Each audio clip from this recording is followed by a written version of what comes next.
Welcome to the Slop Temple. We pray this video helps. You start by making sure your phone is unlocked and connected. Updates reduce quirks.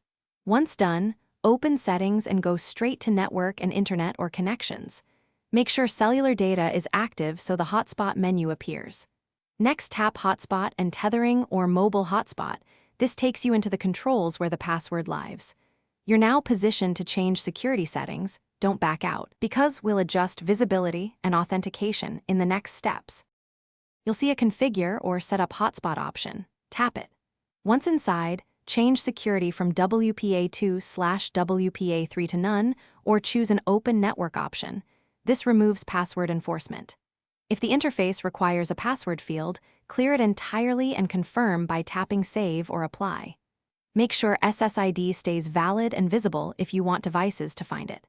If prompted about risks, acknowledge them. You're intentionally creating an open connection. Finish by toggling the hotspot off and back on so your changes apply immediately. This forces the network to broadcast without a password. Then test from a secondary device, making sure to forget any old saved network with the previous password before connecting. If the device still asks for a password, toggle the AP band between 4 GHz and 5 GHz, or reboot your phone to clear settings cache. If problems persist, re-enable security and set a simple password, then try the removal process again. Thanks for watching.